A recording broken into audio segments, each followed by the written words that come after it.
അഗ്നിപങ്ങളിലൂടെ നടന്നവർ. 90കളുടെ നിറവിലാണ് ആ മനുഷ്യൻ. കാലം ചുളിവുകൾ വീഴ്ത്തിയ ആ മുഖത്ത് പക്ഷേ 1000 കൊടുങ്കാറ്റുകളെ അതിജീവിച്ചവന്റെ അസാമാന്യമായ ശാന്തതയുണ്ടായിരുന്നു. അദ്ദേഹത്തിന് മുന്നിൽ വഴികാട്ടാൻ മുൻഗാമികളുടെ കാൽപ്പാടുകളുണ്ടായിരുന്നില്ല. സ്വന്തമായി ചിന്തിച്ചും സ്വപ്നം കണ്ടും അദ്ദേഹം വെട്ടിത്തെളിച്ച വഴികളിലൂടെ ചരിത്രം അദ്ദേഹത്തിന് പിന്നാലെ നടക്കുകയായിരുന്നു. കാന്തപുരം AP അബൂബക്കർ മുസ്ലിയാർ എന്ന AP ഉസ്താദ്. തനിക്ക് ശരിയെന്ന് തോന്നിയ കാര്യങ്ങൾ ചെയ്യാൻ അദ്ദേഹം ആരുടെയും സമ്മതത്തിനായി കാത്തുനിന്നില്ല. ഓരോ ചുവടുവെപ്പിലും വിമർശനങ്ങളുടെ കൂരമ്പുകൾ അദ്ദേഹത്തിന് നേരെ പാഞ്ഞുവന്നു. തടസ്സങ്ങൾ സൃഷ്ടിക്കാൻ ശത്രുക്കൾ ഇരുളിൽ കാവൽ നിന്നു. എന്നാൽ ഇലാഹിയായ ഏതോ ഒരു അദൃശ്യശക്തിയുടെ സംരക്ഷണവലയം അദ്ദേഹത്തെ പൊതിഞ്ഞുനിൽപ്പുണ്ടായിരുന്നു. അതൊരു തുടക്കം മാത്രമായിരുന്നു. സംഘർഷഭരിതമായ കാശ്മീർ താഴ്വരകളിൽ നിന്നും അനാഥരായ കുറച്ചു കുരുന്നുകളെ അദ്ദേഹം തന്റെ തണലിലേക്ക്, കേരളത്തിലെ മർക്കസിലേക്ക് കൂട്ടിക്കൊണ്ടുവന്നപ്പോൾ എതിരാളികൾ ഉറഞ്ഞുതുള്ളി. കാശ്മീരിലെ തീവ്രവാദികളിൽ നിന്ന് പണം വാങ്ങി അവർക്ക് താവളമൊരുക്കുകയാണ് എന്ന് ചാനലുകളിൽ അവർ അലറിവിളിച്ചു. എന്നാൽ അദ്ദേഹം മറുപടി പറയാൻ പോയില്ല. പകരം ആ കുട്ടികൾക്ക് അന്നവും അക്ഷരവും നൽകി. വർഷങ്ങൾ പിന്നിട്ടപ്പോൾ ആ കാശ്മീരി കുരുന്നുകൾ ഡോക്ടർമാരും എഞ്ചിനീയർമാരുമായി സമൂഹത്തിന്റെ ഉന്നതങ്ങളിലേക്ക് ഉയർന്നപ്പോൾ വിമർശകരുടെ നാവടങ്ങി. അദ്ദേഹത്തിന്റെ മറുപടി ആ വിജയമായിരുന്നു.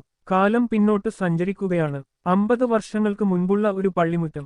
തലപ്പാവ് ധരിച്ച് പള്ളിയുടെ ഒരു മൂലയിൽ ഇരുന്നിരുന്ന ഒരു സാധാരണ മുസ്ലിയാർ ഒരു വലിയ സ്വപ്നം ജനങ്ങൾക്ക് മുന്നിൽ അവതരിപ്പിച്ചു. 1 കോടി രൂപയുടെ പ്രൊജക്ട്. പരിഹാസങ്ങൾ നാലുപാടുനിന്നും ഉയർന്നു. 1 രൂപയ്ക്ക് ഗതിയില്ലാത്തവനാണ് കോടിയുടെ കണക്ക് പറയുന്നത് എന്ന് അവർ ചിരിച്ചുതള്ളി.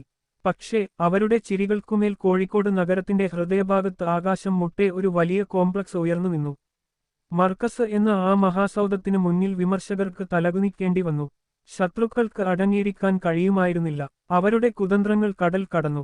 സൗദി അറേബ്യയിലെ ഭരണകൂടത്തെ തെറ്റിദ്ധരിപ്പിച്ച് അവർ അദ്ദേഹത്തെ റിയാദിലെ ജയിലറകൾക്കുള്ളിൽ തളച്ചു. ഇനി ഒരിക്കലും അയാൾ സൂര്യപ്രകാശം കാണില്ലെന്ന് അവർ അഹങ്കരിച്ചു. പക്ഷേ ദൈവത്തിന്റെ കണക്കുകൂട്ടലുകൾ മറ്റൊന്നായിരുന്നു. അത്ഭുതകരമായി ജയിൽ മോചിതനായ അദ്ദേഹം മദീനയുടെ തിരുമുറ്റത്ത് സിയാറത്തും കഴിഞ്ഞ് രാജകീയമായി നാട്ടിലേക്ക് മടങ്ങിയപ്പോൾ ശത്രുക്കൾക്ക് സ്വന്തം കണ്ണുകളെ വിശ്വസിക്കാനായില്ല.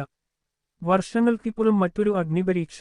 ചേകനൂർ കേസിൽ അദ്ദേഹത്തെ കുടുക്കാൻ അവർ CBIയെ ഇറക്കി. മദ്രാസിലേക്ക് ചോദ്യം ചെയ്യലിനായി വിളിപ്പിച്ചപ്പോൾ തന്റെ ഗാംഭീര്യം കൈവിടാതെ അദ്ദേഹം പറഞ്ഞു, വരണമെങ്കിൽ കേരളത്തിലേക്ക് വരൂ. കൊച്ചിയിലെ CBI ഓഫീസിന് പുറത്ത് അന്ന് വലിയൊരു ജനക്കൂട്ടവും മാധ്യമപ്പടയും കാത്തുനിന്നു. കൈവിലങ്ങുകളോടെ തലകുനിച്ച് പുറത്തുവരുന്ന അദ്ദേഹത്തിന്റെ ചിത്രം പകർത്താൻ ശത്രുക്കൾ ക്യാമറകളുമായി കാവൽ നിന്നു. എന്നാൽ ചോദ്യം ചെയ്യൽ കഴിഞ്ഞ് ഒരു മന്ദഹാസത്തോടെ പുറത്തുവന്ന അദ്ദേഹത്തെ കണ്ട് അവർ തരിച്ചുനിന്നുപോയി. എന്തായി എന്ന് ചോദിച്ച മാധ്യമങ്ങളോട് അവർ ചോദിക്കേണ്ടത് ചോദിച്ചു, ഞാൻ പറയേണ്ടത് പറഞ്ഞു എന്ന് ഒറ്റവരിയിൽ മറുപടി നൽകി. കാറിൽ കയറി പോകുന്ന ആ കാഴ്ച ഒരു സിനിമാരംഗത്തെ പോലും വെല്ലുന്നതായിരുന്നു. ഇന്ത്യയുടെ ഗ്രാൻഡ് മുഫ്തിയായി അദ്ദേഹം അവരോധിക്കപ്പെട്ടപ്പോഴും അവർ ബഹളമുണ്ടാക്കി. പക്ഷേ ആ പദവിയുടെ ശക്തിയെന്താണെന്ന് ലോകം കണ്ടത് യമനിൽ വധശിക്ഷയ്ക്ക് വിധിക്കപ്പെട്ട നിമിഷപ്രിയ എന്ന പെൺകുട്ടിയെ രക്ഷിക്കാൻ ഒരു സർക്കാരിനും കഴിയാത്ത നയതന്ത്രജ്ഞതയുമായി അദ്ദേഹം മുന്നിട്ടിറങ്ങിയപ്പോഴാണ്. പണ്ട് അദ്ദേഹത്തെ തടവിലിട്ട അതേ റിയാദ് നഗരം പിന്നീട് അദ്ദേഹത്തെ ലോകനേതാവായി വരവേൽക്കുന്നതും പരിശുദ്ധ കാബയുടെ ഉള്ളിൽ പ്രവേശിക്കാൻ സൗദി സർക്കാർ അദ്ദേഹത്തിന് അവസരം നൽകുന്നതും കാലത്തിന്റെ കാവ്യനീതിയായിരുന്നു. മർക്കസിലെ പാവപ്പെട്ട കുട്ടികൾക്ക് പഠിക്കാൻ ഒരു മെഡിക്കൽ കോളേജുമായി സഹകരിക്കാൻ തീരുമാനിച്ചപ്പോൾ അവിടെയും ശത്രുക്കൾ അട്ടിമറി നടത്തി. എന്നാൽ തൊറ്റുകൊടുക്കാൻ ആ പോരാളി തയ്യാറായിരുന്നില്ല. പകരം നോളജ് സിറ്റിയിൽ സ്വന്തമായി ഒരു മെഡിക്കൽ കോളേജ് അദ്ദേഹം പടുത്തുയർത്തി. നഗരത്തിൽ സുന്നികളുടെ 4 പള്ളികൾ രാഷ്ട്രീയ ഗുണ്ടകളെ വെച്ച് പിടിച്ചെടുത്തപ്പോൾ നൂറുകണക്കിന് പുതിയ പള്ളികൾ നിർമ്മിച്ചാണ് അദ്ദേഹം മറുപടി നൽകിയത്. നോളജ് സിറ്റിയുടെ നിർമ്മാണം തടയാൻ ലക്ഷങ്ങൾ ഒഴുക്കി അവർ സ്റ്റേ കൊണ്ടുവന്നപ്പോഴും അദ്ദേഹം കുലുങ്ങിയില്ല. ഇന്ന് തങ്ങൾ എതിർത്ത അതേ നോളജ് സിറ്റി കാണാൻ ആ ശത്രുക്കൾ ക്യൂ നിൽക്കുന്നത് കാലത്തിന്റെ മറ്റൊരു തമാശ.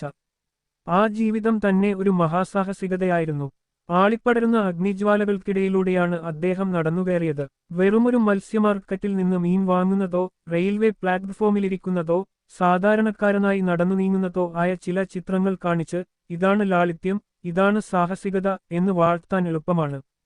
എന്നാൽ യഥാർത്ഥ സാഹസികത എന്താണെന്നറിയണമെങ്കിൽ ഒരു ജനതയെയും അവരുടെ വിശ്വാസങ്ങളെയും നെഞ്ചോട് ചേർത്ത് കെട്ടിപ്പടുക്കാൻ അദ്ദേഹം സഹിച്ച ത്യാഗങ്ങളുടെ ചരിത്രം വായിക്കണം. ആ കഠിനാധ്വാനവും സഹനവുമാണ് അദ്ദേഹത്തെ ലോകത്തിന്റെ നെറുകയിലെത്തിച്ചത്. രാജ്യത്തിന്റെ പ്രധാനമന്ത്രിയുടെ ചേംബറിൽ അദ്ദേഹം ആദരവോടെ സ്വീകരിക്കപ്പെട്ടു.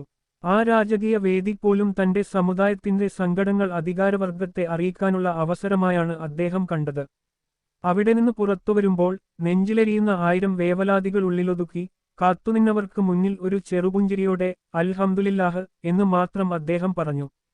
അതൊരു വലിയ നയതന്ത്രമായിരുന്നു. എന്നാൽ അദ്ദേഹത്തിന്റെ തകർച്ച മാത്രം സ്വപ്നം കണ്ടിരുന്ന ശത്രുക്കൾക്ക് അതും വിമർശിക്കാനുള്ള ആയുധമായി. അവർ വീണ്ടും ഉറഞ്ഞുതുള്ളി. ഒരു വിളക്കിൽ തീ കൊളുത്തുമ്പോൾ പ്രകാശത്തിന്റെ തീവ്രതയേറിയാതെ അതിലേക്ക് പാഞ്ഞെടുത്ത് എരിഞ്ഞടങ്ങുന്ന ശലഭങ്ങളെ തടയാൻ നമ്മൾ ഒരു ഗ്ലാസ് കവചം തീർക്കും. എങ്കിലും ചില ശലഭങ്ങൾ അതിനുമുകളിലൂടെ എടുത്തുചാടി സ്വയം ഇല്ലാതാകും. ഇന്നത്തെ ഇന്ത്യയിൽ ന്യൂനപക്ഷങ്ങൾക്കെതിരെ നടക്കുന്ന ഭരണകൂട അതിക്രമങ്ങളെ വൈകാരികമായി നേരിട്ട് സ്വയം വെണ്ണീറാകുന്നതിൽ യാതൊരു അർത്ഥവുമില്ലെന്ന് അദ്ദേഹത്തിന് നന്നായി അറിയാമായിരുന്നു. അവിടെയാണ് അദ്ദേഹം നയതന്ത്രജ്ഞതയുടെയും വിവേകത്തിന്റെയും ആ ഗ്ലാസ് കവചം തീർത്തത്. എന്നാൽ ഇല്ല, അദ്ദേഹം നേരിട്ട് പോയി അഗ്നിയിൽ ചാടി വെണ്ണീറാകണം എന്ന് വാശി പിടിക്കുന്നവരോട് എന്തു പറയാൻ? അവർ സ്വയം എരിഞ്ഞടങ്ങുകയാണ്. അതുകൊണ്ട് സമുദായത്തിന് ഒരു നയാപൈസയുടെ പ്രയോജനവുമില്ല. അസൂയാലുക്കളായ ആ കുതന്ത്രജ്ഞർ എത്രയോ വർഷങ്ങളായി അദ്ദേഹത്തിന്റെ പിന്നാലെ സൈക്കിൾ ചവിട്ടി ഈ സർക്കസ് കാണിക്കുന്നു.